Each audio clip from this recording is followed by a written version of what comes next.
Welcome back, everybody, to the Prayin and Slayin Podcast, the official podcast of Light the Fire Outdoors, where we are all about supporting veterans and conservation efforts in our local communities. Today, we have an awesome episode to bring you with Chris Hamm, the co-owner of HHA Sports. For those of you that don't know, they are an awesome Wisconsin-based company that produces some of the best bow sights on the market. I personally shoot them on one of my bows, and they're awesome. And actually, this episode is dedicated to their veteran and first responder support community, HHA USA, a nonprofit founded by Chris Hamm, again, the co-owner of HHA Sports. Can't wait to get into this conversation and give you guys an inside look at HHA USA and all the awesome things that they do to support our veterans and first responders. And for our veterans and first responders listening, pay special attention because they offer some exclusive opportunities to get you guys that are invite only. So if this is something you're interested in, be sure to reach out to us at lightthefireoutdoors.com after the episode, and we'll be happy to connect you with Chris and his organization. So with that, let's get into the conversation with Chris Hamm and HHA USA. Awesome, man. Well, Chris, thank you so much for joining us. Everybody, we have Chris Hamm with HHA USA with us, and just give us a little background on you. We wanted to get to know you and HHA USA. You bet. So yeah, me personally, I was I would say born and raised in Wisconsin. I wasn't. I'm a Wisconsinite, but dad moved to Minnesota for work in the mid '70s. So I was born out there, but have no memories of Minnesota. Moved back here in '78, and I'm a Packer fan. So That was going to be my very first question. yeah, I briefly jumped the fence, and I was a huge Favre fan back in the day. So I was that guy that kind of defected for a short time and came back. Sure.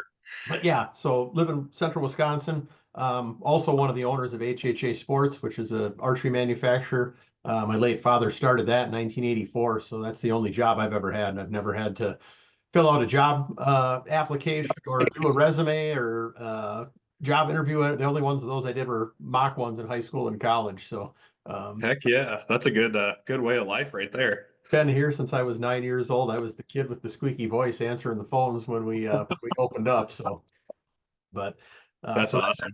that's what I do by day. A lot of people know us, for the optimizer and the Tetra, and now the Nitrix line of bow sights. So we're one of the leaders in the bow sight category in the country, if not the world. So that's my day job. So. Heck yeah, man. Yeah, we've got one of ours. I was actually going through all my bow stuff today down in the basement. We're PCS in here at the end of the month, and I've got a couple of your optimizers in the top of my bow kit that's just got all the gear that I can't seem to get rid of, and because I know they're going to go on a bow again someday. So I've got a couple of those, and I've actually got one on my the Expedition I'm shooting right now too. So that's the only one model that I know, and I love it. So Awesome. Well, we appreciate it, along with the thousands of other folks like yourself that have bought an HHA site the last 30 years. It's hard to believe that it's been that long, but that optimizer came out, and it was either 95 or 96. I just gave a tour today to some guys and was kind of telling them the history of our company. And yeah, time flies. I'll be 50 years old in May, and it's like, man, where does Father Time go with all this stuff? So no kidding. That's awesome, man. yeah. So as far as kind of how that launched into HHA USA, so I'm going to go back to probably 2012, 2013. Good friend of mine that was in the military in the early 90s. Then he retired out of that, and he was a corrections officer for a couple decades here in Wisconsin. Now is retired to Florida, but he was running our pro staff about 10 or 12 years ago, and he was at the Eau Claire Shield store for their outdoor days in August, and he was set up next to the guys from Vortex Optics. And so they got talking over the course of the weekend, and this guy from Vortex found out that Paul was a veteran, and he just told him, he's like, well, we've got a 40% military discount. And Paul did not know that. And so he called me, after the weekend was over, to kind of debrief me on how the weekend went. And he just asked me, he's like, do you guys have a military first responder discount? I said, well, we give one if people call, but it's not anything that we really promote. And he's like, well, you really should, because Vortex has got one and it's 40%. And there's a lot of people like myself out there that would, not that he was looking for a discount, but just basically saying it would be a good feather in our cap as a company to put that out there, that we have a discount. So we kind of did a soft launch on it. And then after a while, it's like, well, what are we going to call this thing? Just to kind of bring some recognition to it, on social media and on our website. So my graphics guy and I came up with this HHA USA idea, and the USA standing for Uniting Service Members in Archery. Okay. So it was a really cool logo. It kind of looked like a badge. It had a flag on it with our HHA logo, but then we put the words, or the letters USA underneath it.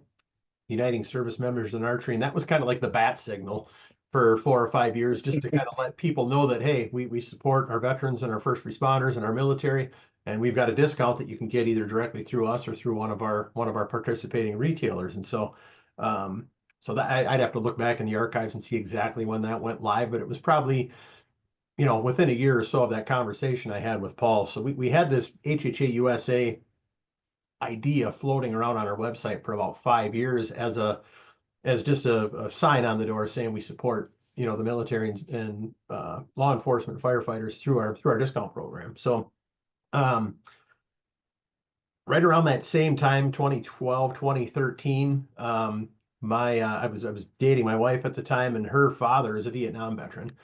He's a big baseball fan, big Brewers fan, and we had seen that Bill Schrader, one of the former catchers for the Brewers and a radio personality for them, was going to be at our local VFW, and so doing a book signing. So we went down there, got one for ourselves, got one for him for a Father's Day gift, and just stood in line.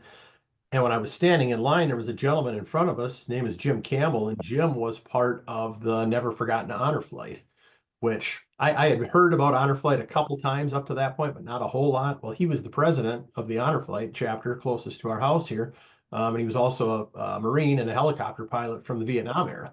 And so struck up a conversation with him, exchanged contact info. And I can't remember if it's been, 12, 13 years. I don't remember if that encounter happened first or this next experience I'm going to tell you about happened. But through our business, we have gotten connected with a lot of athletes over the years. And one of those, ironically, was another Brewers catcher, Jonathan Lucroy. And shortly after he made his first All-Star team, there was an article about him in the newspaper. That was right around 2012, 2013, the same time I met this Jim Campbell. Talks about Lucroy's All-Star experience. And then at the very end, it says that he was recently part of the Stars and Stripes Honor Flight out of Milwaukee. And so here's this Honor Flight stuff coming in my radar again. And so I texted him because I had gotten to know him through somebody else in the baseball world that was shooting our site. So Jonathan's a big outdoorsman. I had gotten him hooked up with an HHA site. So I just texted him. I'm like, hey man, I said, congrats on your All-Star nod. What's up with this Honor Flight stuff? And he's like, dude, hands down, the most amazing experience of my life. Wow. And this is a guy that just made his first All-Star team in Major League Baseball, and he's putting Honor Flight up here. Yeah. So I really started digging into it then. And I'm like, this is an awesome organization. I mean, for any of your listeners that don't know what the Honor Flight is, it's a nonprofit organization. There's about 125 chapters around the country, and they send World War II, Korea, and Vietnam veterans to Washington, D.C. for the day on an all expenses paid trip to view the memorials that were erected in their honor. So they go to the National Mall, see the Vietnam Wall, they see the Korean War Memorial, they go to the Iwo Jima Memorial, they go to the Pentagon and stop and look at the 9/11 Memorial, the Air Force Memorial. Phenomenal organization. I mean, it started back in the early 2000s with a doctor that was in the military that, at that point, the World War II Memorial had just been built. And so those guys at that time were in their late 70s, early 80s, kind of where our Vietnam guys are now. And Earl would just ask them, hey, Aaron, are you going to get out and see the World War II Memorial? And it was like, man, my health's not so great. I don't know if I'm going to make it, or, finances, I don't know if I can afford it. So that just got his wheels turning. And he was in Ohio at the time. So, and I don't know if he was a pilot or he just had connections with a bunch of private pilots at the airport, but he basically went in and made an announcement that, hey, I want to send a bunch of World War II vets to Washington, D.C. And so the first Honor Flight was a privately chartered flight out of Ohio with a guy that just raised his hand and said, yeah, I'll fly him. And that's awesome. And fast forward 21 years later, they have now flown, I think, over 300,000 veterans to D.C. Wow. Through 120 chapters. I think our local chapter, I think we're up to about 6,000 veterans. But it's just an amazing organization to honor these men and women. I mean, it's particularly not that anybody deserves it more than the next, but I mean, you think about how the Vietnam folks were treated when they came back. I mean, they were spit on, they had eggs and tomatoes thrown at them. I mean, just totally a disgrace to treat men and women that defend our freedoms and fight for our country. And so So it's really been healing for a lot of those guys and gals to get the welcome home that they should have got 50 years ago. Yeah, you bet. And so how this kind of comes into play with HHA USA is, I mean, being a business owner, I mean, I have a lot on my plate. I've got a great team around me, but it's being a business owner can be stressful at times. And outside of archery and, doing some concerts and some sporting events, and I'm a big NASCAR guy, so I go to a NASCAR race every year, but I had never really done a lot of volunteering. And so a couple of years prior to joining the local honor flight as a ground volunteer, my girlfriend at the time, who now my wife, had asked me through church. We have it's called the neighborhood table, but they serve meals for folks that are kind of down on their luck and just less fortunate. And our church had always sponsored that meal before Christmas. And so she asked me, even though I wasn't a saved man at that time, and we'll get into my salvation here in a little bit, but I mean, I believed in God, but I didn't have a relationship with Jesus at that point, which is as you know, two completely different things. Yeah. But she just asked me, she said, would you be interested in helping out at this neighborhood table thing? And so I did. And putting a plate of hot food in front of a gentleman that might be the only meal they get that day, God really, really spoke to me in that moment. I mean, it was very convicting, and it's emotional even for me to talk about it, because it's like, man, in a given week, I probably throw away more food than this guy is eating today. And Yeah. it just really spoke to me, because I mean, at that point in my life, I had gotten married fairly young, got divorced, went down a pretty bad path. Probably shouldn't be here by all rights and purposes. I should either be dead or in jail for the lifestyle that I lived after my divorce. And I spent the first 40 years of my life serving myself. And in that moment, God was starting to chip away the armor on me and basically saying, at some point, you need to start looking out for somebody other than the guy in the mirror. And so Yeah.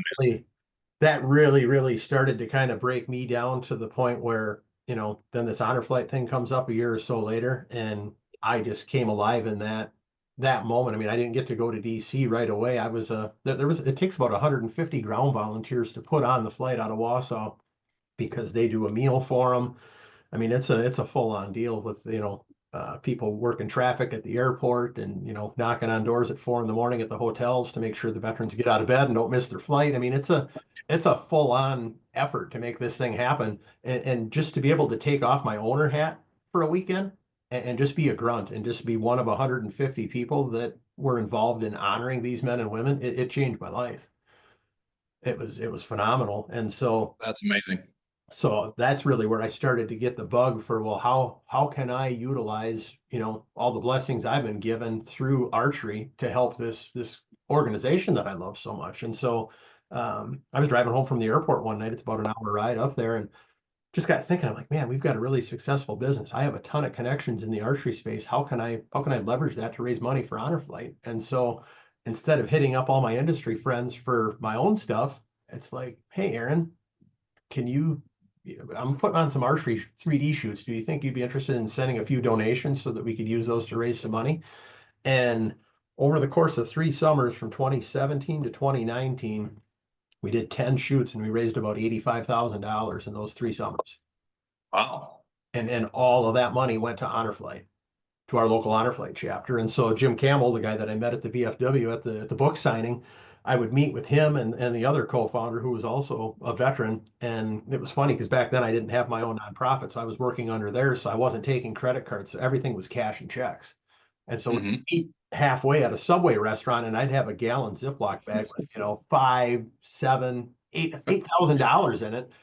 And it's like, it felt like a drug deal going down on Miami Vice. It's like, hey, here's your money. Let's go Yeah. have a sub. And at one of those lunches, Jim looked at me and he's like, if you keep this up, he says, you're going to raise enough money for a full flight someday. And he kind of laughed, and I said, well, how much is it? And back then, it was probably 2018. He asked me that. It was $70,000 to fund a full flight. No way. And I said, be careful what you wish for. I said, if I ever have my own organization, I said, that's going to be our first initiative, is that we are going to fund a full honor flight. And so this picture that you see behind me here, any organization or individual that raises over 5,000, or either 5 or 25, gets one of these framed pictures from one of their missions. And That's awesome. I've got 5 of these hanging here. I've got 2 more on the floor that I need to hang up. And so I'm going to jump ahead just a little bit in the story. So we founded our 501c3 in I think it was October of 2019. So we've been a nonprofit for a little over 5 years now, and we did just that. It took they wanted it all in one check. It took us 3 years to do it, but we raised even with COVID, we raised $30,000 for them in 2020, and then 20,000 in 21 and 22. Where August of 2022, we gave them the big cardboard check for $70,000. And then the following October of 2023, I think it was mission 48 or 50, what was the HHA USA honor flight. So it took a lot of years and a lot of arrows, thousands and thousands and thousands of arrows, and people coming literally from all over the country to shoot our 3D shoots here in central Wisconsin. But we were able to send 110 of our nation's heroes out to DC because of HHA USA. It's amazing, man. That's so cool. So as far as the 3D shoots go, I guess, how do those differ from, or maybe they're similar? Like, I think a lot of people on here might know what Total Archery is, or the Reinhardt 100 or something like that. So do you guys do something similar to that, or is it kind of your own spin, or how does that go? It's so I don't have a trailer. I don't have, 50 or 100 targets. So we basically go to existing 3D clubs that have a heart for our cause, and we I say we bring our circus to their town.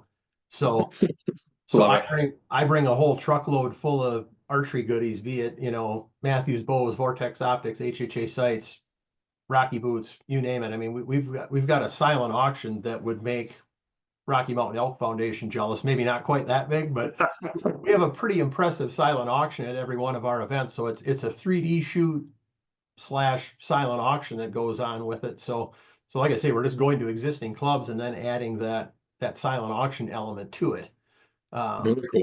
And then something that we haven't, I had a podcast myself for the last 4 years and had to lay that down just because of the direction our organization is going. Something that we've started to do the last couple of years. We're in Wisconsin. There's a lot of outdoor companies in Wisconsin, as you know. And that conversation 13 years ago with Vortex has now blossomed into just an amazing partnership. They're located just southwest of Madison, Wisconsin, just heading down towards Iowa, about 20 miles. And they have got a facility that's now probably 7 or 8 years old. And it is state of the art. If folks have not been to the Vortex factory, it's a must for any outdoorsman to go check that place out. And so I was in there shortly after they opened it. And I asked my contact one day after we got HHA USA started, and I'm like, this place is absolutely awesome. How can you guys, are you guys willing to work with us and maybe we invite in a few veterans and first responders and let us do a tour there and get the same aha experience that I get every time I come here and share that with them. And he was 100% on board. So this will be our 3rd year doing that, but we have 100.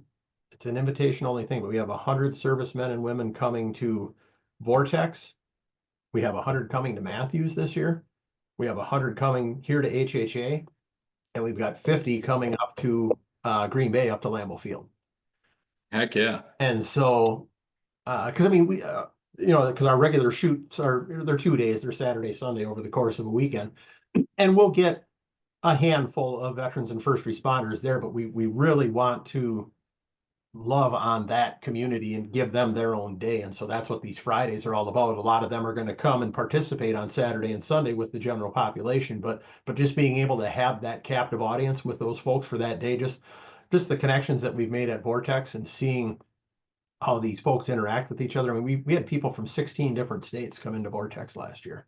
Wow. And how you're and I'm a talker. Anybody that knows me, my wife, anybody else will tell you that I'll talk your ear off. But when I get in that environment, I might be the MC and I might do a little talking on the front end. But then I love nothing more than to just put the microphone down and just step back and just stand in the corner of the room and just watch it come alive and watch these conversations happen. Because I was not in the military, but just from working in this space as long as I have, that's the one thing that I've understood that these guys and gals miss the most is they miss that connection.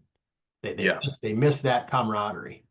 And now all of a sudden we're creating a safe place for them to do that. A lot of these folks coming in have some pretty significant traumas from their time in service that they're still dealing with. Some of them, unfortunately, not dealing with it in a healthy way. I mean, I went through a divorce back in 2010. That was my trauma. I had there's a gentleman. His name's Will Jimeno. Will was a Navy veteran, and then he was also a Port Authority police officer on 9/11. And Okay. he was in the Twin Towers when they collapsed. And I had Will on my podcast, and he basically said, trauma is trauma. Everybody is going to have a 9/11 at some point in their life. If you leave your house, something bad's going to happen to you at some point. And so how do you deal with that? Mine was alcohol. I tried to cover up the pain of my divorce with alcohol and unhealthy relationships outside the covenant of marriage. And it was not good for me. It should have put me in the ground, but God thankfully had other plans. And I think that's probably what makes me relatable to the veteran, the first responder, the law enforcement community, is I didn't put on a uniform, but I tell people that I basically went to war with myself and went to war against the devil. And thank God that I gave my life to Christ in 2015, because I mean, I'll be 10 years sober in June. And I mean, by the grace of God, that's the only reason that I'm here talking to you today. It's nothing that Chris Hamm did. It's nothing Chris Hamm did. I finally bent the knee and quit trying to serve myself. And now I serve Jesus Christ, and he's why I do what I do and why I'm here.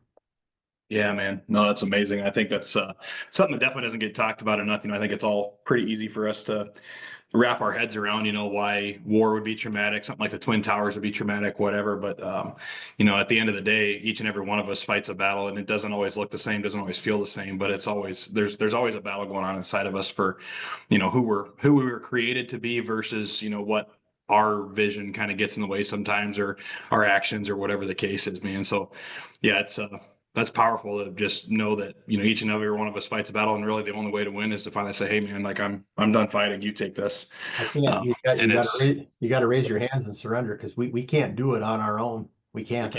I was not a raging alcoholic. I didn't have to drink every day, but I was a binge drinker. So I mean, after my divorce, it was every Thursday, Friday, and Saturday night, and any other night during the week that I just wanted to go out and get in trouble, or I was mad at the world, which was more often than not. So I mean, 4 out of 7 nights out of the week, I was on a bar stool somewhere and driving home drunk. And I mean, it was totally irresponsible behavior for a guy that was 35 years old and a business owner of one of the largest, bow sight companies in the world. A lot of people didn't know about that darkness, but I'm not embarrassed to share it, because I don't want other people to go through it. And that, I think, again, is what makes me so relatable, is my vulnerability to share my story, not to glorify the bad stuff, but to say, hey, I was there and now I'm here. And this is why. This was, I mean, I don't think I know I couldn't have given up alcohol on my own, but I got to a breaking point in my relationship with my girlfriend where it was like I was going down the same path I went down in my marriage. And it's like, if I keep doing this, one, she's going to leave me, and I'm going to either end up dead or in jail. Yep. And so it was almost 10 years. It'll be 10 years next month. I came home from a NASCAR race down in Texas and acted like a fool all weekend. And I said, something has to change. I want to start going to church. And so that Sunday, her father, the one that I spoke about earlier, that's the Vietnam veteran, he was an elder on that church when it got formed. I think, ironically, it was the same year that our business came into being. I think it was 1984 is when Christian Life Fellowship became a church. I might be wrong on that, but I know it was around the same time frame. But so I started going to church with her and her parents for the better part of a year. And I mean, I didn't know this until we got married September 30th of 2017, and she told me this about a month before. But her and her parents and a handful of other people were praying for my salvation from the first time that I went on a date with her. It's amazing. And I can't share that story without getting a crack in my voice, because I mean, people tell you that prayer doesn't work, and I'm going to outright call you a liar, because I've seen it work time and time and time and time again in my life. Prayer is real, God is real, and I just pray that everybody comes to know that at some point before they leave this earth, because I want them to go where I'm going. Yeah, man, you bet. Absolutely. Yeah, it's pretty amazing. It's like, tell my wife a lot, she's an everyday walking case of something that just keeps me kind of pointed on faith every day. Just how, I've been married to her. This will be our 10-year anniversary this year. We dated for well, she's going to hope she doesn't listen to this one. I can't remember. But anyway, she always likes to tote that. I think 5 or 6 years before that. So we've been together quite a while. But anyway, I've got a chance to sit back and just watch that woman be so many different people and grow and change and stuff. And I know I have too, but like being able to observe somebody else's change in your life and all those things, it's just like a kind of a walking testimony all the time. And it's, I grew up in church, and, ever since I can remember that we'd go to my grandparents' church, and then we kind of did our own thing as a family, about the time I was 9, 10 through teenagers, got confirmed, all that stuff. So it's really just always been this evergreen thing in my life, and I've done that daily walk with God and struggled and come back and all the things too. But it's just never really been a question, I guess. I don't have like a firm. I think it's kind of strange. I listen to guys like you tell your story and stuff, and it's like it's weird to say that I don't know if I've got a rock solid day that said, hey, like this is it. But like what I've got a chance to see throughout my life is different people, and my wife and stuff, just watch them grow in their journey with God and get to hear stories like this. And he's just like, you just know, like he's put little people and things that have happened throughout my life in the way just to keep knowing like, hey, I'm still here, stay focused, get focused. And then, I love how you said part of your story was that meal where you laid that down in front of that guy and you just felt that arrow kind of hit your heart a little bit and be like, man, like there's something here, bigger than what I need to be a part of, or bigger than what I'm focused on to be a part of. And, there's one thing I know about my relationship with God is when I get a little too far down my own path and I think I've really got it figured out, he's got a really good and heavy bat he'll hit me in the side of the head with. And it usually hurts, but it's Literally, like, okay. All right. literally just talked about that this morning with some guys. A good friend of mine that I'd love to have on your podcast at some point. Yeah. His name's Bob Bartek, but he just retired as a fire chief after 33 years and is battling through PTS, but he's a lifelong believer and lifelong sportsman. So I mean, he's dealing with it in the healthiest ways possible, and is a big part of what we're doing at HHA USA. But he and I always joke that if we can be a little stubborn, and first it's a little slap upside the head, and then it might be a paint stick, and then a yardstick, and then a 2x4. But Bob's a 6x6 guy. He said he Is can he? really stubborn, and he needs the 6x6 once in a while. So we try to hold each other accountable and be like, maybe we should listen a little bit more and not. Let's stop at the 2x4 next time. Exactly. That swing's coming, and just how hard is it going to hit this time? Yep. Yeah. No, One other. Go ahead. No. Go ahead. I was going to say one other thing you mentioned. You talked about the kind of the things that started to lead me down that path of faith. The meal was one, and then 2016. So that would have been the summer that I really came to faith. 2016, I got an invite to attend the Department of Defense Warrior Games, which not sure if you're familiar, but anybody that knows about the DoD Warrior Games, it's adaptive sports for combat wounded veterans. And it bounces around to a different branch of the military every year. And that year it happened to be out at West Point, New York. And the guy that invited me was an Army guy, and he had actually, I think he took bronze one year, and he took gold the second year in archery. So they've got cycling, they've got swimming, they've got seated volleyball, wheelchair basketball, rifle shooting, but then they have archery. So Frank ended up winning the archery competition. Well, as a rule, they can only participate for 2 years as athletes, and then they have to move out and let somebody else in their place to give others an opportunity. But you can also go on to coach, and Frank loves archery. So he became the archery coach for the Army, and he's like, dude, you got to come out and check out the Warrior Games. It's really cool. And so I fly out there with Paul, my buddy that got us the connection with Vortex, and our social media manager at the time. And what an experience. I mean, it was a quick, like 48-hour trip. We flew out there early one morning, got home late the other night. We just basically were out there long enough to see the archery competition. But there was a gentleman, and I have to talk to Frank and get this guy's name, because I've told this story literally hundreds of times in the last 10 years. And I want to honor the man by saying his name and not just the guy. But there was this gentleman that he'd been blown up by an IED. His face was completely unrecognizable. He had no fingers, and he was shooting a bow and arrow with a mouth tab at 20 meters, and there was a woman standing next to him giving him one arrow at a time. And I get chills every time I tell this story. I mean, at that point I'd been shooting a bow for, my gosh, 35 years of my life. I mean, I'm not Robin Hood, but I'm pretty good with a bow at 20 yards. And this guy was just, I mean, and I was like, I looked at the guys and I'm like, number one, I said, I'm never again going to say in my life that I'm having a bad day. Right. And I haven't since then, even though I've had some bad days, I haven't vocalized that I'm not going to play the world's smallest fiddle. And number Yeah. two, I have to do something about this. And so that is really, and Frank suffered from it as well, and a couple of the other guys that I did. But I mean, those guys were very transparent with me about their struggles with PTSD. That's where I learned about PTSD and the positive effects that archery had on it.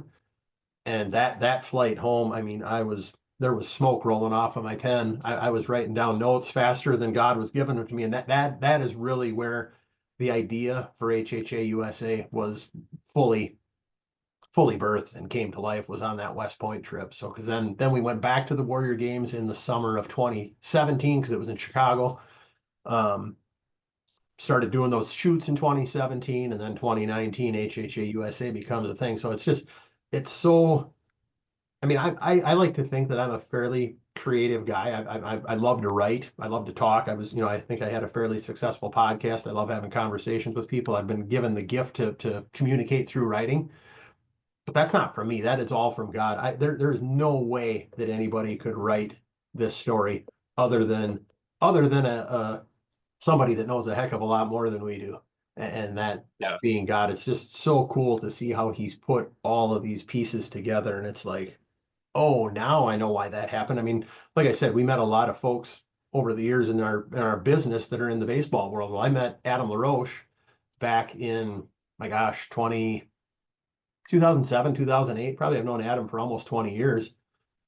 He's now part of the Duck Commander with all the Robertsons and those guys. Well, Adam has an organization called the E3 Foundation because he was a first baseman, and so E3 was air on third base, and he supports veterans, first responders. He brings them into his farm out in Kansas for an annual turkey hunt, deer hunt. He's also very passionate about the fight against child trafficking, so he does that. And he also supports humanitarian efforts. So when we had the hurricane out in the Carolinas this last fall, Adam and his team were out there. That's a guy that I met, hung out with he would get us tickets. We'd go out to lunch before some baseball games and stuff. And then, Adam shoots our site, worked with him on the HHA side of things. But he was one of the first phone calls I made when I founded HHA USA, just because he is a strong man of faith and walked his faith out in front of me anytime that I would see him. I mean, he's a guy that he is the hands and feet of Jesus wherever he goes. That's what he is first and foremost. He's not a baseball player. He's not a TV personality.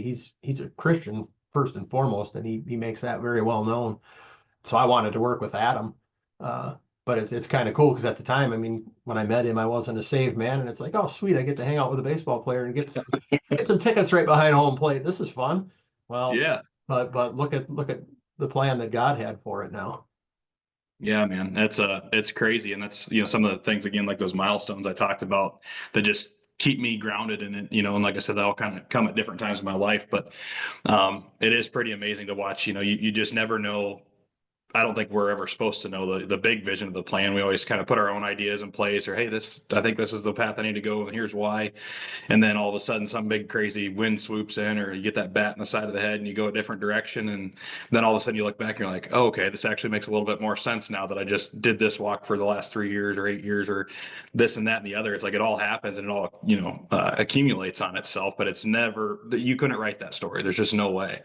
But it's always like every time you get a chance to look back, it's like God's story, I feel like, is always, for anybody's life, is usually told in the rearview mirror. It's just you get to look back, and if we could all write a story of our life on our deathbed, it would be about the best place to write it, because finally the whole path for this world anyway is out there, and the whole story is start to finish right there. Absolutely. I couldn't have said it better. I just got done doing a devotional with one of my buddies that talked about that very same thing. And I mean, so many times we get in hard seasons of life, and it's like, why is this happening? Why would God do this to me? Well, when it's all horseshoes and rainbows and things are going well, we have a tendency at times to, I mean, we shouldn't, but we should be praising God and thanking him for that. But we also need to praise him and thank him for the valleys, because I mean, we can't grow as men and as human beings and as Christians if we don't have trials. I mean, that's one of my favorite Bible verses is John 16:33. And it says, in this world you will have trouble, but take heart, I have overcome the world. I mean, Jesus told his followers, this isn't paradise.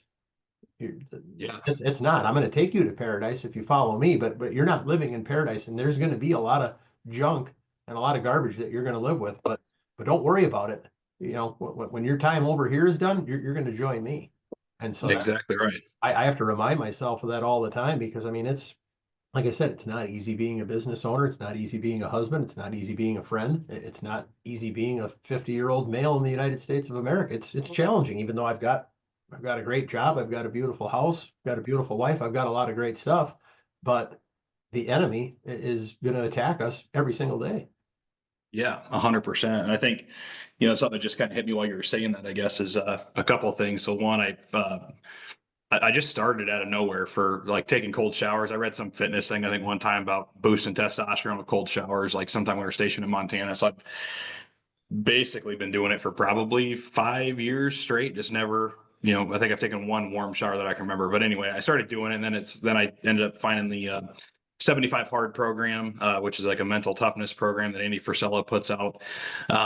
And started doing that. And part of that requirement is the cold showers. But anyway, here in Maryland, we've got about the coldest water I think we've ever had with the pipes underground and everything. And just, I don't know, 3 or 4 days ago, I was in there and had my head under the water and got that brain freeze coming, and I was like, I had this like whisper in my head that goes, "It's not going to kill you. Keep it in here a little longer," kind of thing. And I was like, okay. And it's like, so I'm like trying to train myself to fight through that.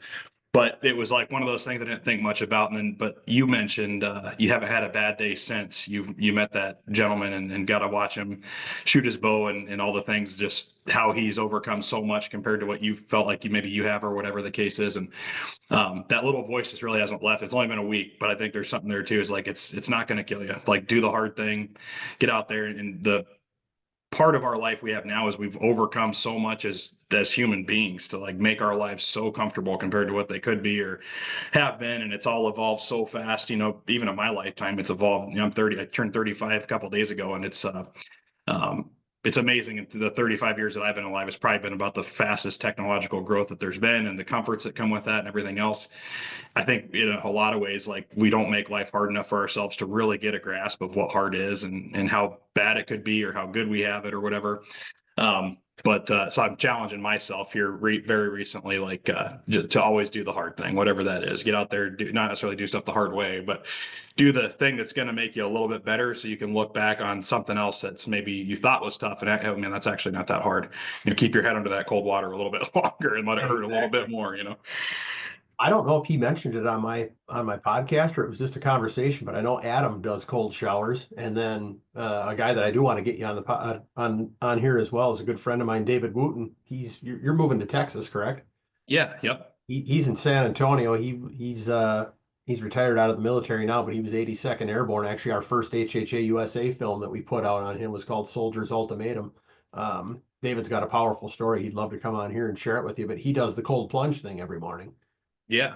So, and he's I think he's an ambassador for one of those cold plunge tubs and has given them feedback as far as how it's helping with his PTSD and Yeah. I know it's helped him tremendously. Oh yeah, no, I think you would just hunters in general. I've started doing the carnivore diet on this last run of 75 hard, and honestly, after doing it for 30 days straight, I think I will more than likely the rest of my life. I plan to try to keep it as close to that as possible. I feel fantastic. Inflammation has always been something I've dealt with here and there, but I think a lot of it was diet induced and then alcohol and same thing. So anyway, that's been huge. But the cold plunge thing, man, for a hunter, I think you in Wisconsin especially, and us when I was in Montana and whatever, like being out there and just getting used to being cold, it'll let you push a lot further too, or sit in that tree stand maybe a little bit longer than you normally would, because it just changes your mind about how it changes a total perspective of what cold is and how it feels like or whatever. But then at the same time, it's kind of that same thing. It's not going to kill you. Get in there for 2 or 3 or 5 minutes, whatever you can stand. And it shocks your body and it trains your mind to just understand uncomfortability a little bit different. But I think for hunters, it could be a really powerful tool if guys started doing it more.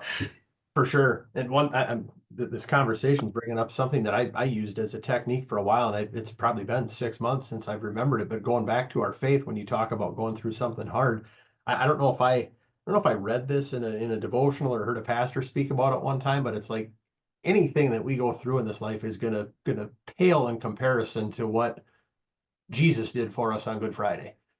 And, Yeah. and if I'm going through a really hard season or having a really bad day, it's like, okay, am I getting marched down Main Street with nails through my hands and a cross on my back? Right. Right. No. So maybe this isn't so bad. Maybe I can push through and make it another day. I mean, Yeah. little sarcasm there, but in all honesty, it's like, I mean, No, you're right. that is the ultimate suffering that any man will ever go through on this earth. And Yeah. he came to earth in the presence of a man. He was fully man and fully God, and gave his life for us. And so when I'm having a bad day, I'm glad we had this conversation, because I want to keep that front of mind. I mean, today's Ash Wednesday. I just started my 40-day. I'm a huge Paul David Tripp fan, so I started my 40-day Paul David Tripp Journey to the Cross devotional this morning, and that's a great cool. read for anybody out there looking for a good Lenten devotional. Paul David Tripp Journey to the Cross is phenomenal. The guy's just a great theologian, a great pastor, a great communicator. So I'm not an ambassador for Paul Tripp. I'm not on his pro staff. I don't get paid to influence. I'm an influencer for Jesus, and Paul just happens to be one of the tools in my tool belt that I use to do that. Absolutely, man. That's so cool. Well, getting back to HHA USA a little bit, how do people get involved in that to volunteers? It sounds like you guys have 4 events that you've got going on in Wisconsin. I assume a lot of that takes a lot of manpower. Like, do you guys have chapters that you guys have that people can volunteer for? Can they start their own? How does this work? We don't have a chapter yet. I mean, at some point, maybe this becomes nationwide, and there's a story in and of itself in that too. I mean, when I started this back in 2017 with these shoots, these 2 guys from about an hour north came in one morning and, having a great time. And they're like, man, we really like what you're doing. Would you be interested in doing one of these events up by us? And Chris's plans, not God's plans, Chris's plans were to limit our shoots in Wisconsin to like 2 or 3 the following year. And then I was going to go to, I'm a huge NASCAR fan. I was going to go to Charlotte and do a shoot with some of my NASCAR buddies.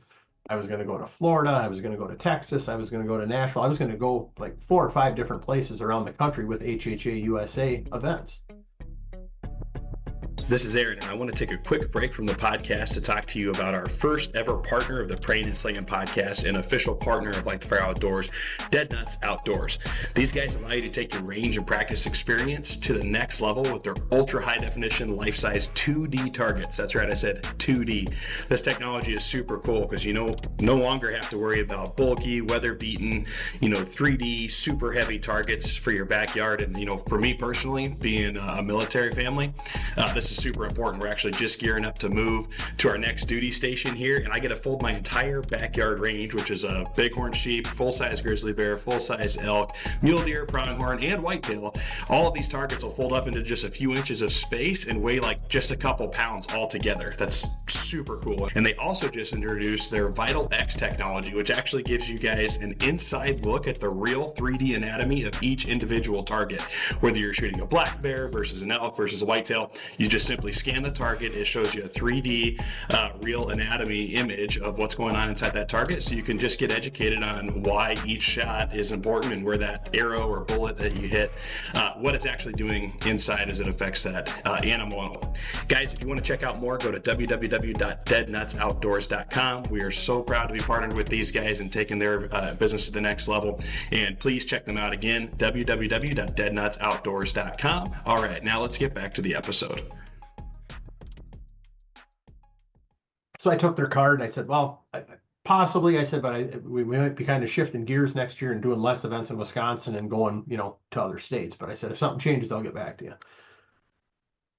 God has a sense of humor. That afternoon, 2 guys came up from about 2 hours south of where we were at, and it was almost like they met in the parking lot. It was the exact same conversation.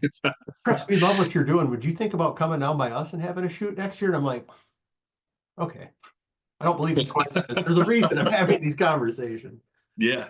And then especially once I dug into the legalities of it, I mean, I had my dreams, but to have a 501c3 that operates in multiple states with auctions and raffle licenses, I mean, there's a little bit more to that than just having a Wisconsin entity. And so I'm gonna get there eventually and answer your question, but I just felt led to share this story. So we still haven't, we're 6 years in now. We still haven't done an event out of state. We might at some point. But I mean, like I said earlier, with these private events now, God will give you the desires of your heart if you do his will, right? I love archery. I love our servicemen and women. We've got 4 great partners in Wisconsin now in my business, Vortex Optics, Matthews Archery, and the Green Bay Packers. We're bringing 350 servicemen and women to Wisconsin this year for our events. And then the cool thing that really, really fires me up now is we partnered with an organization called Center Shot and Center Shot Blue. And I told you this story when you and I chatted on the phone a couple weeks ago. Yeah. For people that aren't familiar with Center Shot, Matthews Archery has the Genesis bow, which is an introductory bow for kids and for adults that are new to archery. They started the National Archery in Schools program well over 20 years ago. NASP, or National Archery in Schools program, was designed to get those Genesis bows into schools and introduce kids to archery. And they have done that millions of times over around the world. Matt McPherson, the owner of Matthews Archery, is a believer. And so they wanted to have another version of that program that was faith-based. And so that is what Center Shot is. It's NASP plus the gospel. They got a new president back in 2019, a gentleman by the name of Aaron Shear, who, Lord willing, will be on your podcast as well to talk for an hour and a half about Center Shot and Center Shot Blue. But Aaron is a professional archer. He travels around on the ASA IBO circuit and shoots competitively, but he pulls the Center Shot trailer around with him. He's the face of Center Shot. And he is also he lives in Green Bay, Wisconsin with his wife and his family. He's also the chaplain for the Brown County and the Green Bay Police Department and has been serving in that capacity for almost 15 years. And so in doing that, he's come across a lot of officers that are suffering from the trauma from their jobs, from critical incidents. And a lot of those folks, put on their tough guy suits. Hey, Aaron, how are you doing with the shooting? I'm fine. Well, are you really? Are you really fine, or is that just you being tough? And finally, after one of those, he basically just said, he took their answers for what they were, but he says, well, I don't know how you guys are, but I'm not fine. I wasn't even at this incident, and just talking to you about it, this is troubling. I need to do something to get myself in a better headspace. So when we're done here, I'm going to go down to the archery range and shoot some arrows. If any of you guys have bows and want to come with me, this is where it's at. That is how God started Center Shot Blue. Center Shot Blue now serves active military, veterans, first responders, and law enforcement. Coincidence, the same group that we serve. Yep. And so I met Aaron probably in 2020, 2021. He started coming to some of my events. We have now become very close friends. He's one of my closest, dearest friends, and we are now doing ministry together. Center Shot Blue is going to be at every HHA USA event this year. Awesome. And so you had asked about volunteers. I've had a core group of volunteers for the last 5 or 6 years, guys that I've met through the archery space and through coming to our events. They've served as my right hand for the last handful of years. They're still going to serve me, but now in a different capacity. I don't need them to, man the long shot and man registration and things like that. I want them that they're fully drinking the Kool-Aid, and they know that they're disciples of HHA USA. Their time is better spent out on the archery range with these invited guests that are coming in and just being the hands and feet of Jesus to them, essentially. And so now Center Shot is basically going to help me as my volunteer squad per se. And then that will give them opportunities to share with all of our participants about Center Shot Blue. That archery shop that Aaron went to when I told about that story is Hunter's Edge Archery in Green Bay. They started the very first Center Shot Blue outpost there. And a Center Shot Blue outpost can be at an archery shop. It can be an archery range. It can be at a church. It can be at a school. It can be at a park, anywhere that you can safely conduct archery. And their mission is to launch 1,000 Center Shot Blue outposts around the country. I mean, this is, I mean, I love how God works, but it's so cool how he's orchestrated this, because now we're bringing these 350 servicemen and women to Wisconsin this year. We've been doing great stuff, but it's like, okay, we'll see you next year. Well, now that we have Center Shot Blue and that partnership in place, this gives our attendees an opportunity to take the experience that they have on these weekends here in Wisconsin home with them. And that is where the rubber meets the road. I mean, that's powerful, because so many of these people that come, they're like, Chris, you have no idea how much I needed this weekend. Well, Aaron, that's great, but what are you going to do for the next 365 days till you come back again? How are you going to be okay at home? Mm-hmm. And now through Center Shot Blue, you can do that. And so my friend Bob that I spoke about earlier, he and I are starting Center Shot Blue here in Wisconsin Rapids out of one of our local archery shops. And so I'm not just talking the talk, I'm going to walk the walk. And actually, even though I'm not a service member, I'm going to be a big part of our Center Shot Blue program here. And so every Wednesday morning at this place over at this Hunter's Edge, they call it Bo and Joe. And it's any serviceman or woman and their family in a 3-county radius can come to the archery shop. They waive the shoot fees. There's no range fees for them. And they have coffee brewing at the bar. So that's where the Joe part comes in. So it's basically shooting bows and arrows and drinking coffee. But it's open before shop hours. It's a 3-hour window where they can just come, hang out, and have conversations. And That's awesome. in a healthy, safe space. So it's basically what we're creating on our HHA USA weekends. They're doing it in an archery shop. Yeah. And Yep. and that, I mean, I've seen lives changed. I've seen lives saved because of a bow and arrow over the last 10 years. And we're going to continue to do that. And that's why I'm so fired up about this year, is because we stuck our toe in the water with our Vortex invites last year. We had 135 people come to Vortex, and there was a private link on our website where they had to go to find that to fill out the questionnaire. And one of the questions was, do you have an interest in starting or participating in an archery program back in your community? And we had 40 people. 30% of those attendees raised their hands expressing interest. So, I mean, Wow. even if that number's 10%, even if we can get 10% retention, we have the Yeah. possibility to plant 35 Center Shot Blue outposts across this country this year because of this partnership.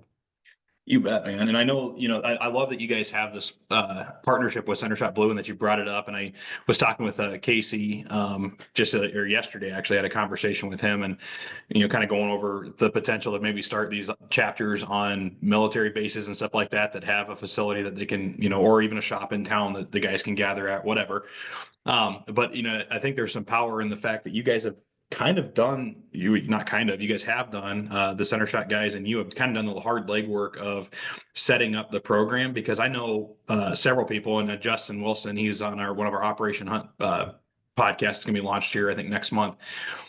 Anyway, he ever since I've known him, he's always had this tugging at his heart, like, man, I really feel like I should start some sort of a veteran support group. I just don't know how. I don't know what I'm going to talk about. I don't have all these doubts, right? Like, he's just kind of can't get past the how factor, or why me, or why am I an expert that's qualified to do that. But I have told him for a long time, and it clicked when you were saying this, is that, dude, you just got to start, number one, and then when you start, let God kind of take the rest, and people will show up. And the other part is, you shouldn't have a lot of pressure on what you're going to talk about, how you're going to get someone in it. Because the most awkward part about anything that you don't want to talk about, or you feel scared to talk about, PTS stuff, whatever, just open it up, man-to-man type things or whatever. The most intimidating thing of talking about it is when you feel like you have to, right? So, like, just show up, share war stories, and the guys that show up are going to be there because they're just part of that community. And you mentioned that earlier too, is that they just want to be around somebody that understands them and can talk the talk, walk the walk. So you get a bunch of guys in the room that are interested in archery, you're naturally going to start having those conversations and those things, because people are just comfortable. You've broken the ice. You're there to just clear your head at the end of the day, and getting people to open up. Half of it is just clearing your mind to understand it's a safe space, and we all care about the same thing here, and that's helping each other. Yeah, and I mean, that's just it. I mean, some people don't know where to start, getting a 501c3 going. So I mean, that's the beauty of the Center Shot thing, is, I mean, it's a international ministry. They wrote the playbook. So there's really minimal work required to get a Center Shot Blue outpost going. You need typically 4 to 6 people that want to get certified as level 1 archery instructors, and $5,000. I mean, we want to eventually, hopefully in 2026, I want to start here in Wisconsin by having a grant program for our police departments, fire departments. If they want to start Center Shot Blue, you send in your grant application, you come to us with your 4 to 6 volunteers and $2,500. We'll match the other $2,500. That way the people coming to us at least have some skin in the game monetarily. It's not just a total gift, but Yep. we're going to pay half of it. You come to us with half the money and the volunteers, we'll give you the other half. That excites me. But I mean, the program that they have is so powerful. And I mean, it is faith-based, but I mean, it can be a secular program, and it can go as deep or as shallow on the faith side as you want. Mhm. And I mean, the team, when they launched this, the team took like a 3-day retreat. They prayed, they fasted, and God gave them just this beautiful, they call it it's a wellness matrix that they have around the BLUE, and it's mind, body, and soul. And I don't have it completely memorized yet, but like the mind, they have the B is barriers. So what is the barrier in your mind that is preventing you from getting better? The L is lies. What is the lie that you're telling yourself? Or the lies that you're telling yourself to prevent you getting better. The U is the unexpected. What was the unexpected thing that happened? Did you get a divorce? Were you in the Twin Towers when 9/11 happened? Did you lose a buddy over in Afghanistan? What was the unexpected? And then the E is the escape. What's the escape? Are you having an affair on your wife? Are you gambling? Are you drinking? Is it pot? What is the thing what's your unhealthy escape that is preventing you from getting better? So I mean, it's a really powerful tool that Center Shot has beyond just bows and arrows. Yeah, there's a lot of therapy that happens when you're on the range, but there's a heck of a lot of it that happens when you put the bows down and you're just sitting there having a conversation with your new bow battle buddy, right? Yeah. Yeah, exactly right. No, that's pretty incredible. As far as HHA USA goes, so, I mean, so far you guys are 6 years in. You've got these awesome events. What's been your favorite part of, I guess, or maybe one of your most rewarding moments that you've had at one of these events so far? I mean, it's like every weekend there's something. You always have that one. It's like, oh man, that really hit me. But there was an event probably, gosh, it was probably 3 years ago. I had a group of veterans in from, I think they were from Indiana. And these guys, you think I can talk? These guys could really talk. And, and there was 4 of us shooting. And I was the only one that wasn't a service member. These 2 guys were veterans, and then one of the guys from the club was an EMT and a first responder. And I had met him a couple times, through the shoot. Good dude. And for the first half of the course, these guys were just talking. They were sharing war stories, and we were just honored that they were opening up in front of us. I mean, that's cool. Even though we didn't really know these guys, they felt comfortable in that space with the 4 of us out on the range to just have those conversations and unpack them. And a lot of it was, lighthearted and funny stuff. And then about halfway through, it kind of turned to some of the, stuff that guys don't really like to talk about. And the more we got talking, it's like, man, we're kind of starting to back up the range. I mean, this isn't a total archery where there's, thousands of archers there, but I mean, we were starting to back the range up a little bit. So we just stepped off to the side of the trail and just started talking and let people pass us. And that was probably a 5 or 10 minute conversation. And it's just these 2 guys talking about this really, really deep stuff. And I almost felt like, man, should we even be here? They're kind of talking about it amongst themselves, but they seem to be fine with it.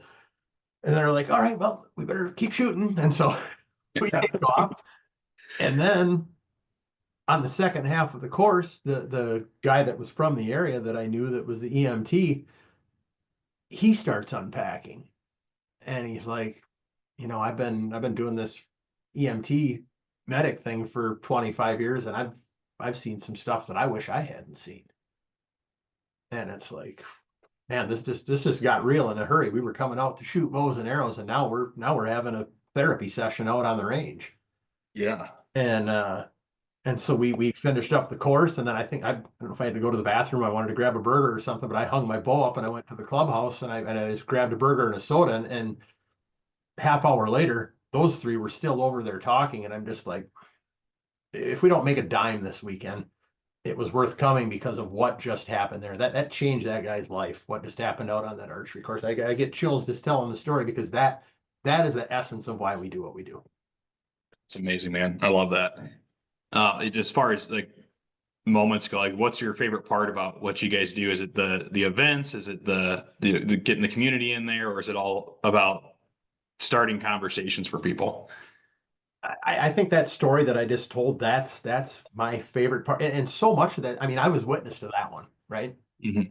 But I'd be naive to think that doesn't happen dozens of times over the course of one of our event weekends. I mean, we stole our mission idea from the honor flight that I served for. if you go on our website and see the dates, it's mission 35, mission 36. I borrowed that from the honor flight. So we're at mission, I think we're at about, where are we at? 39. So we skipped 22 intentionally. We went right from 21 to 23. We wanted to honor that whole thing by not having a mission 22. So we basically got 38 shoots under our belt by the time we're done at the end of this year, but then we did those other 10 previous. So we're going to have 50 events under our belt by the end of 2025 in the last 10 years. That's awesome, man. So I just reflect on all of the conversations that have happened at those, the ones that I haven't heard, I'm not privy to, and I don't care to. I just know they're happening. That to me is why we do what we do, and is my favorite part of the weekend. I mean, I love shooting a bow. I love getting out and just yucking it up and having a good time with people. Those Friday night events are cool, or the Friday events are cool, because now we've got these 4 organizations that see value in what we're doing, and they're willing to open their doors and love on our servicemen and women, give them tours of their place, feed them lunch, and then we go back to the archery range. We have a private 3D scramble. We do dinner. We have entertainment. It's just a great way to start the weekend before we open it up to the general public. Yeah, man. No, I love that.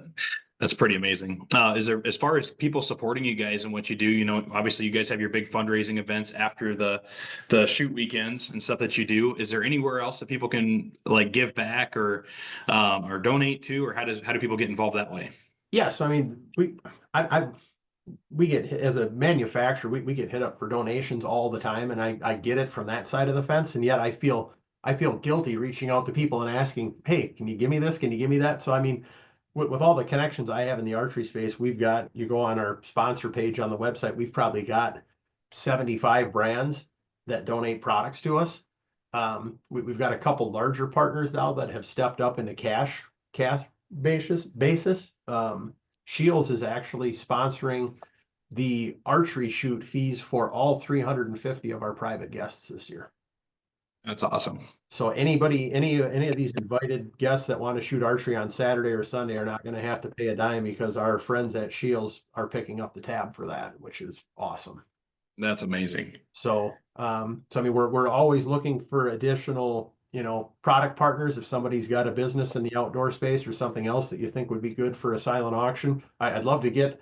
I'm a grill guy, but I don't have any connections with Traeger and all those guys. If Traeger, if you're listening, we would definitely take a few grills sent our way. But being a little funny there, but I mean, we're always looking for additional, chainsaws. Who knows? Anything that would be something that, wow, I've bid on that on a silent auction. We're always looking for stuff to drive things in that direction. But then other corporate sponsors too, because I mean, the more. For the last handful of years, we've worked with other organizations. We work with Adam LaRoche's E3 Foundation. The Neested Foundation is a group out of their founder is a guy by the name of James Neested, and he was on the original Delta Force. So any listeners that are familiar with the Delta Force Chuck Norris movies from the 80s, the action movies, James Neested was Delta Force. He was on the original Delta Force. Huge outdoorsman. And he just started to see PTS with the folks that he served with, and when he got out, he started this organization to get veterans out hunting and fishing to help combat PTS. So, but like I say, we've worked with a handful of other organizations over the years, but now this Center Shop partnership, we really have an opportunity to have an impact more than just a weekend. Not that that's what these guys are doing with the hunts. I mean, they go on a hunt for 5 or 7 days, and that's what I love about Neested is they actually have. There's a guy by the name of Joe Rhodes. I want to introduce you to Joe and get him on here. Joe is he's basically their point man. He organizes all of their hunts, goes on a lot of them. But then he's a school teacher in St. Louis. They put on a Sporting Plays fundraiser down there every year. That's one of their main fundraisers. And I got talking with him about 4 years ago. I'm like, Joe, you need to come up to Wisconsin and do Sporting Plays. I don't know anything about Sporting Plays. I'm an archery guy, but I would love to have you come up here and put on a clays event for us. And so they've done that the last 2 years at Vortex. Last year, he brought 8 veterans with him. Joe's not a veteran himself. Like I said, he's a school teacher, but they brought 8 of their alumni along and camped when it was, 35 degrees out in April in Wisconsin. And they ran the Sporting Clays fundraiser for us, but it was 8 veterans that had gone on one of their hunts, and they just had a great weekend. They're coming back this year twice now. They're coming back for the Vortex event at the front end of our season, and they're coming back to bookend it up in Green Bay in August and put on a Clay's fundraiser up there. That's so cool. And so just partnerships like that. But yeah, kind of a long-winded answer to your question, but I mean, we're always looking for additional, product support for people that want to, have their goods put out, goods and or services put out at our silent auctions. And, as we deepen our partnership with Center Shop Blue now and start this grant program in 2026, we're gonna, for every $2,500 we get, we're going to be able to bless a fire department or a police department somewhere in the state of Wisconsin with Center Shop Blue. And praise God if it happens. But if we oversaturate Wisconsin to the point where, we've got Center Shop Blue in every town, then we're going to move to Minnesota, then we're going to move to Michigan, we're going to move to Illinois. I'll figure out how to do that. And so that is what really, really fires me up is to be able to now multiply what we're doing. For the guy that selfishly 5 years ago was like, God, I think I'm only going to do 2 events in Wisconsin. Now I'm going to go out of state. Well, maybe at some point we have an event in Charlotte that might happen. But for right now, we're going to stay here and just continue to do what we do and just love on our servicemen and women and bring them here and then hopefully send them home under the Center Shop Blue platform. Yeah, man. No, that's amazing. And touching on that, I was listening to a podcast last night called The Leader's Cut. Preston, I can't remember his last name. He's a pastor. He's got his own podcast about leadership, but like Christ-led leadership and stuff like that. But anyway, the podcast I was listening to last night is about the power of the starting in the small places, basically, right? So it's awesome to hear you say like you're focused on Wisconsin, and maybe it gets bigger, maybe it doesn't, but I'm going to keep my head in the game where it's at now because, and his whole thing was about how God works a lot of times the closest with you, or you're always the closest to Him when you have to rely on Him 100%, and when you don't know where that next event's going to be or whatever the case is, keeping it small and just let God do His work is pretty awesome. Well, and it was such a great lesson for me. I mean, we talked about, how you sometimes don't see the fruit of something or the why until several years later. And I mean, yeah, 5 years ago, I wanted to go everywhere, but God convicted me. No, you need to stay here. And look at what He did. He brought Aaron Shear and Center Shot. He brought a ministry that is exactly what we're doing. That is our bookend. Now I don't mention HHA USA anymore without mentioning Center Shop Blue because we're one and the same as far as I'm concerned. They've got a nationwide ministry already. They have, Aaron doesn't have a business to run. I still have a business to run. HHA USA is my side deal, right? And so it's so cool to see how he brought them into our path to now be able to multiply and do that work across the country. Yeah, that's amazing, man. As far as like staying in touch with what you guys are doing or these events, you mentioned it was a private link, I think, for vets, the private invite stuff. Is that something, let's say I run into somebody I think would be a good fit for that. How do we connect them with that? And then how do other people that, learn about your public events and stuff like that? Where do you post those? Yeah, so HHAUSA.org is our website. And I'll just, before I finish that up, I'll circle back. You were talking about other ways to support. We've got a donate now button on the website. So, I mean, if people want to make monetary donations, you can do that. You can set it up over, if you want to do a one-time, or you can set it up on a monthly, whatever you want to do there. So obviously all those monies will be used to go back to these great causes that we support. But yeah, the public events are all up on the website now. That just got updated a couple weeks ago.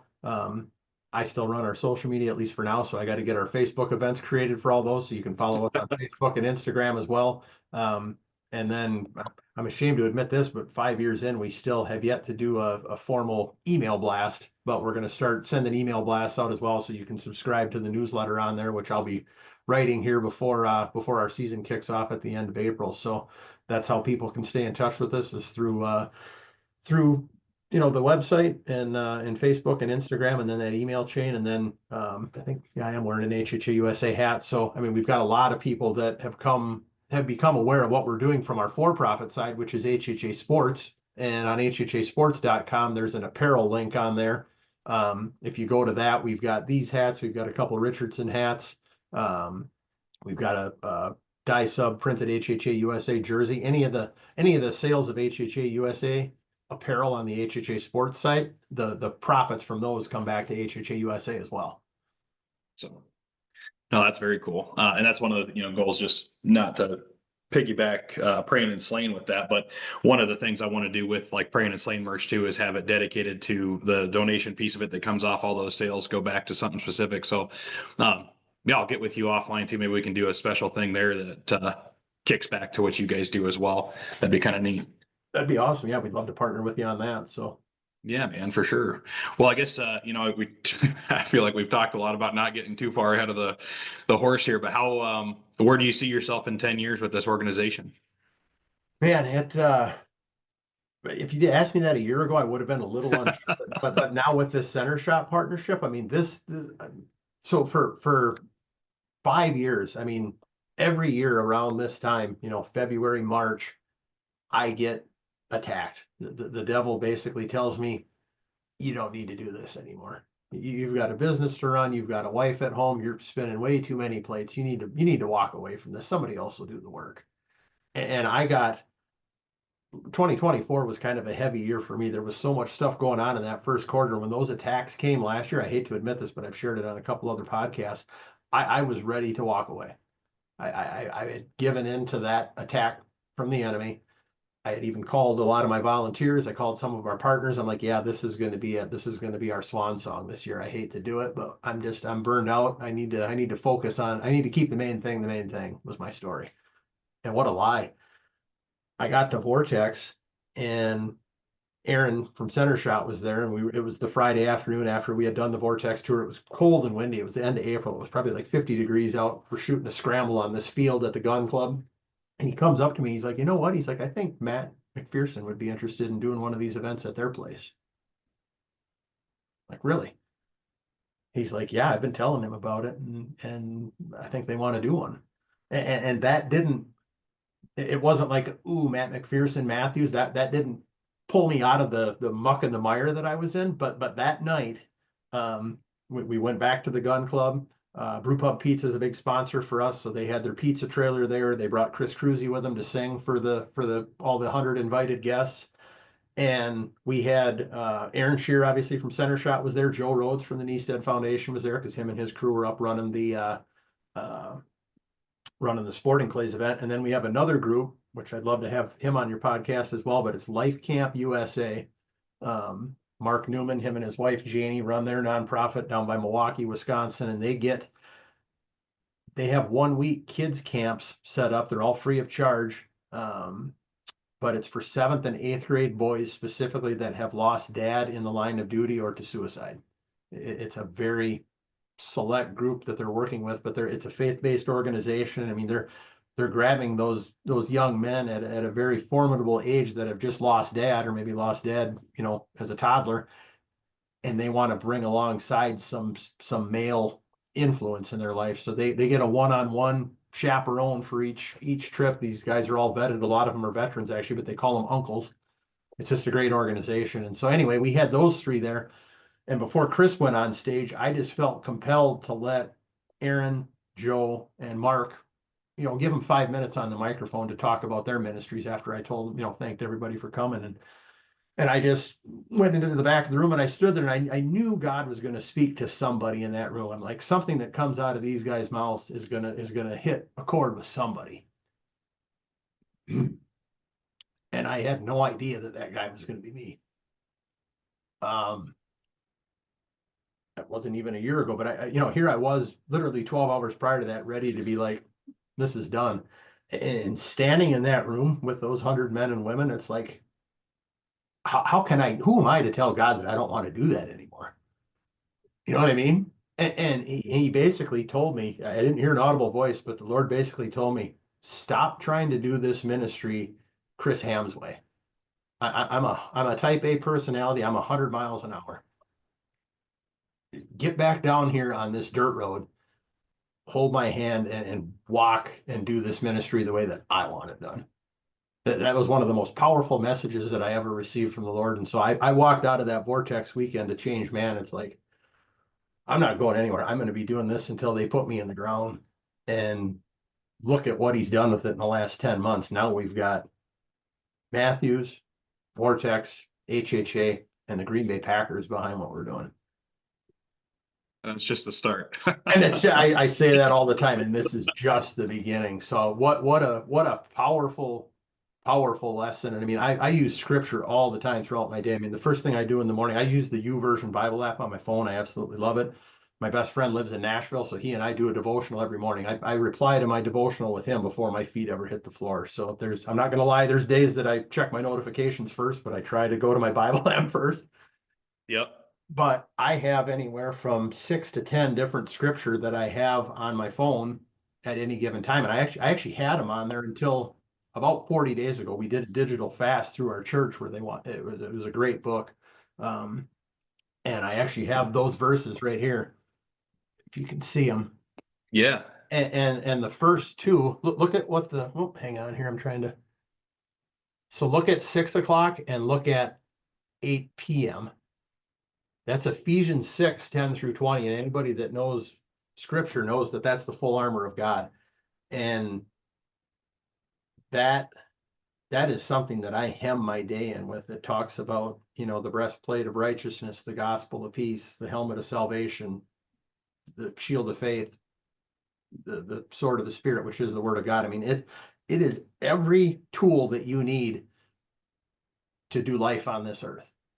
Mm-hmm. And that is the first scripture that I read in the morning, and it's the last one that I read at night before I go to bed, because those attacks are not going to stop coming. And the closer we get to God and the more that we do God's work, you better be ready, because you are going to get attacked. I mean, I'm getting attacked again this year, but I know because of God's word that that is my foundation. I don't have to be shaken. I don't have to worry, because God's got me. Yeah. Yeah. It was interesting you mentioned that verse too, because that was something I think it was like last week or something. And again, through a podcast I was listening to, or maybe it was through Fresh Life Church. I can't remember. Anyway, it kind of went over that verse in a different light than I'd ever thought about it before. When you read those things, it sounds like it's something that you're supposed to do, right? Like, like you said, breastplate of righteousness, the helmet, the sword, all the stuff. Like, how can you cloak yourself in those things to fight off on your own these other things by using those pieces of armor? But the speaker that was talking about it ties it back to like, it's God's armor, right? So that's like him and his best of his glory are all of those things perfected. And so, our battle, like we touched on earlier in this, isn't so much to get out there and start taking swings yourself or think you can take on whatever that negative thought that's creeping in your mind or telling you can't do something. It's to say, hey, yeah, I need God and I need his armor for this right now. So I'm going to bend that knee, lift my hand, say, God, take it, because you're the one that's got those things, and those are your tools and your armor for your battles that you fight. And I'm giving that battle to you. And I've never thought about it that way. I've always thought about, it being something that, to be a better Christian and do these different things and stuff but at the end of the day, the more you try to take that on, if we think of how big God is and how big we are, if you were trying to put his armor on, it'd be way too much for you to even stand up with anyway, right? Like, it would make you kneel down. So it's like, hey, anytime you get hit, man, just hand it off to God, because he's the one who can and will fight those battles for you. No, I love that. And one more thing on that scripture, actually two, we're now my wife and I are doing a 40-day sugar fast. We love our treats. And this gal named Wendy wrote a book on the 40-day sugar fast, and she speaks specifically about the helmet of salvation from Ephesians. And I never thought of it this way, but she said one of her girlfriends basically told her, imagine putting, it sounds a little morbid at first, but if you're a Christian and you fully understand this, it's powerful. Think about putting that helmet of salvation on this every morning, and it's basically got the blood of Christ in it. When you put that on, you are washed in the blood every day. Every day. And I was like, man, that convicted me. It's like, that's powerful. That's huge, man. Yeah. And then I was talking to my father-in-law about this as well, and he said that, you think about ancient times when there was battles. In fact, last night my wife and I were just watching the House of David on Amazon, which is awesome if you haven't seen it. And armor back then, you had armor on your back, because I mean, you could get hit with an arrow, a javelin, sword, anything. There is nothing in Ephesians that talks about anything on the back, because you don't need it. You don't need it with God. You are charging forward with him. Everything is coming from the front. God is behind you. So you've got God behind you. You don't need anything else. You're charging forward. And I'm like, man, I never thought of it that way. Yeah, no kidding. I love that. Yeah, I just started just started House of David this last week as well. So that's awesome. I'll keep charging forward knowing you're watching it too. Good stuff. So, and you asked me a question about 5 minutes ago, and I got off on a tangent. I know you were trying to wrap things up, and I don't even remember what the question was. I feel like I kind of answered it, and then I went off on a little bit of a rabbit trail. No, man. I think the last question I asked you was just the 10-year vision. If you had it, Oh, yeah. you kind of got in there with looking where it's at in front of you now and watching God keep growing it, man. I think it's going to be an amazing thing. Yeah, I mean, I really see this center shop partnership being fruitful because now it's not just us. It's not just HHA USA trying to do stuff here in Wisconsin. We're linking arms with them. You've already had conversations with Casey Bruce. Who knows where that's going to go? I mean, I look at your network. That's probably one of the exciting things. And I'm going to jump back to one of your other questions. Is what's the most memorable things that happens at these events? This isn't just HHA USA. There's been other nonprofits that have come alongside us or that have been born because somebody came to one of these events and they're like, man, we can do this too. Because that's the beauty of nonprofit work is to me, it's not a competition. It's not like I'm competing against another bow site company and I want to steal their business from them. Yeah. If we're all doing this from the right heart space and doing it for the right reasons, the more the merrier. So, I mean, you come to these events, you're going to see other nonprofits here. I mean, this sweatshirt that I'm wearing, I met these guys through Instagram. It's Index Archery, two veterans that they get bows and arrows into veterans' hands. They're a faith-based organization. I just met them at the ATA show for the first time. They're flying out to Vortex here at the end of April. And their goal last year, I think they're 4 years in now, but last year was year 3. They wanted to do 12 bows. They wanted to do one a month. They were able to get 17 bows into veterans' hands last year. No kidding. Yeah. And how do they go about doing that exactly? Through donations, they set up at a few of the Total Archery Challenges, and I think it was the PA Total Archery Challenge, and Jason would be a great guest to come on the podcast and tell you their full story as well. But they set up at a Total Archery Challenge. I think they had 2 or 3 guys that day that came off the mountain after they were done, came by their booth, and basically once they heard what they were doing, they're like, "Here, Take it." brand new bow setups, Hoyt Matthews bows. They had one guy that, I mean, the Bottomland Matthews bow was really popular last year. There was somebody selling those at TAC as well. So one guy went over and basically bought one of those and handed it to him fresh in the box. So I think they got 4 bows alone at that TAC event. So I mean, that's the work that those guys are doing. And so it excites me when I bring people like them to our events because then they can advance their agenda. So again, it's God has given us a nationwide ministry. It's just not me having to do all the work. Well, and then for anybody wondering too, like this this whole conversation, man, it's been a huge blessing for me personally. I just want you to know that. And Likewise. Just this morning, I'm down there and I've had my 2 old Martin bows. I've got a Max 33 and I've got a Firecat Phoenix, and I've had them since I was shooting those only. And I've got my other bow now, and I've kind of kept them in the past for going like, maybe I need a backup bow just in case or whatever. But they sit on the shelf every year. Every year I go to move, I think about selling them. I haven't sold them. And before this podcast, I was down in my basement looking at these things. I took all the pictures. I'm like, this is the year I'm going to do it, dude. And then like I told you, I was going through my bow box, and the HHA side I found in there. I got all the parts and pieces you could toss in a bow, stabilizer, rests, you name it, are in there, right? And I was about to list it about an hour before this podcast, and if you want to watch God work, dude, there you go. But something just told me, I was like, man, I don't know. And then we're going to end this podcast with this moment of like, I'm going to donate these bows to Index Archery. There we go. I mean, that just solved that whole question, but that's been however many years in the making too, dude. So I'm so glad you mentioned that. That's wow. That's what you call it. There's a reason I wore this sweatshirt today. It's funny because my wife does a lot. Funny story here. I'm going to let you inside of our house, and I hope my wife doesn't get mad, but she does the laundry. I might do my towels once in a while, but she does 95% of the laundry. And I'm a hoodie guy, especially in the winter in Wisconsin. I wear hoodies like every day. And it's like, I don't want to, 7 days in the week, I don't need to wear 7 different hoodies, especially if I don't leave the house. I try to wear the same one at least a couple times to make her job easier so she's not doing so much laundry. Well, I wore this on Monday, but I wore it to the office. And she's like, you can't wear the same one 2 days in a row because then they're going to know you didn't change it. And so I had she's like, just hang it in the closet and you can wear it again on Wednesday. Well, I went to the office today. Hopefully my employees got short memories. But anyway, I wore this Wednesday, and then, I mean, I could have just thrown it in the laundry, but There's a reason that I got it on today, and I ended up talking to you about. I mean, that's people could laugh at us, and they're like, these crazy Christians. That's just right. There's a reason that I have this sweatshirt on today, and I think we just found out why. There it is, man. Yeah, there's, I love like it. you said, there's not very many coincidences, especially if you've got any sort of lens of faith on you, man. You're just like, okay, that can't be impossible. You might not know the reason now. It might be something you don't think about for 3 years, but all of a sudden, one time it's like, bam, there it is.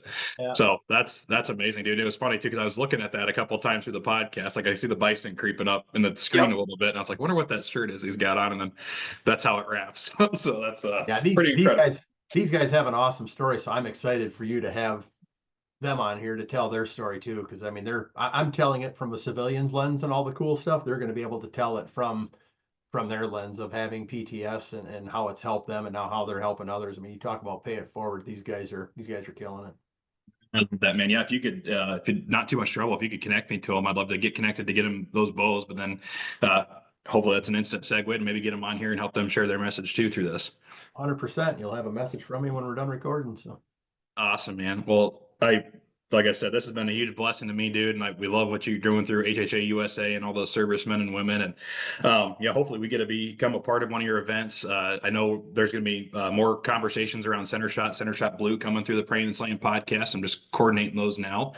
But man, I think this mission is spot on, and there's a lot of things too, question marks I've had in my head with Life for Outdoors or Prayin and Slayin over the years of what we're going to do, but all these things coming together is pretty neat because I think we're going to be heavily involved in what you guys do however we can, and as those opportunities keep coming, we're going to be finding ways to get more involved with you guys as well, and I'm pretty excited to help out there.